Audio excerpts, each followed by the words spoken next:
Asa ka explain, habar sa basa na. As Hezbollah announced na, in-announce sa Hezbollah. Agi nga tingin na battlefield, na iman to na miagawa mi, agi nga Hudayda, hadata. Ilaman no to. Sama no to,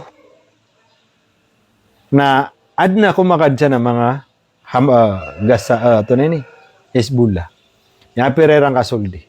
Iman to na in-announce agi nga gasa, to na ni, Hezbollah. Iman to tigin na, gain, miya rigi na mi, miya kuwa miya tigin na giyang kaya, ay man na niya na hadata. Siya man na niya na miya katras sa mga Israeli. Lagi na tigin na tape report, agi ang kaya mga Israeli newscaster. Israeli military source acknowledged the commander of the 401st Armed Brigade was seriously wounded alongside a combat officer and reserve soldier. Kata agi nga mga sundero, according to Israeli reports, agi nga na officers, agi nga Israeli ang sulungsan na miyang la serious. Agwad na tigin na mga padiyan ang mga sundero. Why? Agi na siya man na niya napsul siya giyang nadarpa. Israeli Channel 12 reported that Hezbollah lands an explosive laden drone toward the structure. So, ginan. May panutulag ng Israeli 12, yung Hezbollah, na tuloy-tuloy niya nga diran di ka panimba ka sa mga building na prempaya na mga batueran. Building sa manan niya na Israel. The drone repeated maneuver through anti-drone protection system before striking the building and exploding. So, at the same time, nabagyan nga Hezbollah na panimba niya na mga infrastructure sa mga Israel. Apkagdamiran o di na kailangan o di na prout nira na bato. May niya panutulsi. Report maneuver. Naman na niya, nagyangan na ko na drone nagyang Hezbollah na pagka-maneuver yan. Upama na pagkalusutan niya nagyang ka na anti-drone. Sudiran di pakapanulaan sa drone na. Napakalusutan niyan ko nagyan na anti-drone nagyan nga Israeli. Pagkasaba pa sa yamanan niyan na kaalakiran. Kadibda pa kay intercept. Paladziran makanang narumiriging namin bato. Nagyan ni problema nga di keditik. Kanaba da tarumi sa lapsiring nagyan na di keditik anti-aircraft da pa kaditikon. Abad di makanaga sa zzz paladga to amin bato. So gito idiran di kasawana. Ada bayaran nun kisalo, particular gira gagawi. Israeli media described the incident as a serious security event, with some reports starting 8 soldiers were wounded. So, ginan, walo ka tao ko na miya panutula miya anglon. Ayad na mitiro naging Israeli media.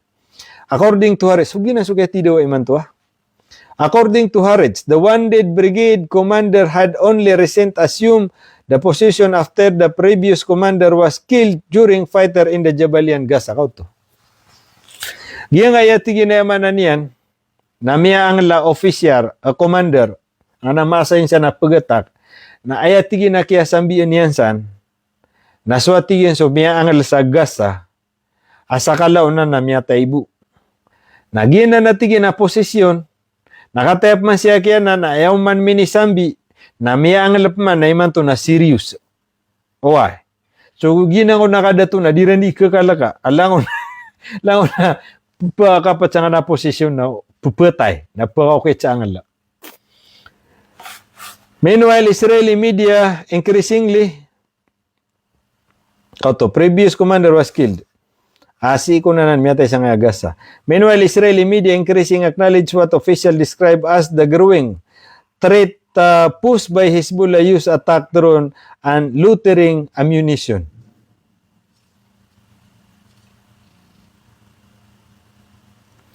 Ayaman na niya na Israeli media increasingly madakal sudirun di kateruag yung mga media sa Israel. Why? Udi na tearim era, acknowledge. Ayaman na niya na tearim era nagyang kaya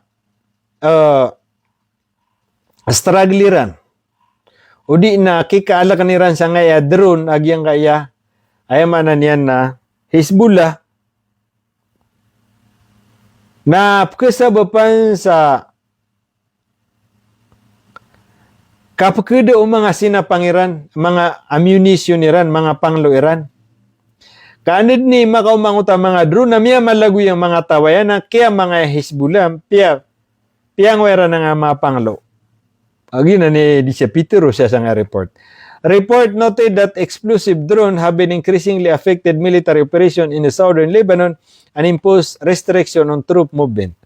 So tingin ni Mala, problema agi nga Israel sa nga kapagatakiran sa Lebanon, agi nga bendi imbeto without detection. Nabi pa ka umaadim ba ito? Nagitigi ni Mala problema nga. May ito ikaw ni. Kanabi na taro ko na, boom! Aginas, bang! Ay no, drone. Aso drone na pati man kating-ting ro na gito. Nasa man natigin na,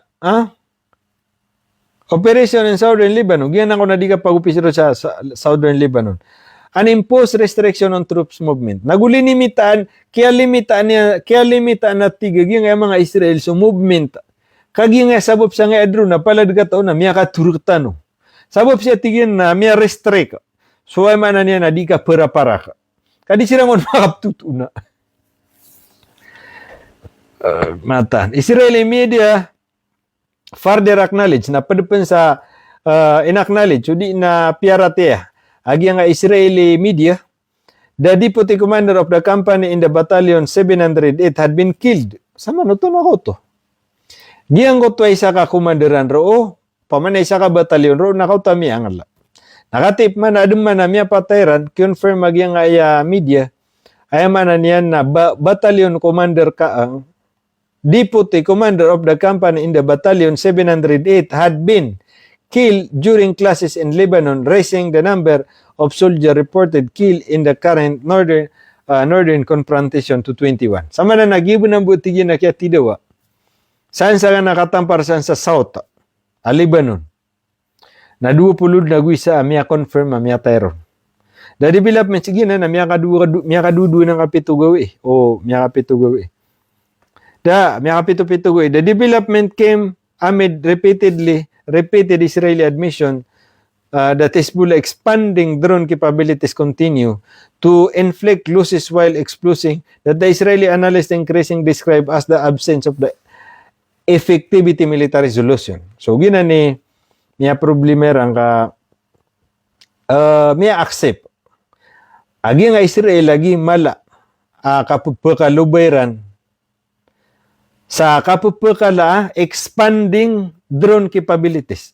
Kapagpakala agi ang kaya Israeli si ko kapagatakairan through sa mga drone sa giyang kayamanan yan na mga pagataka mga Israeli. Nagiti malamiya awida kaliran. Oy. Agi nga tigi na expanding drone capabilities. Gi nga problema tigi na gi nga kaya pakala apuer seran sa nga drone.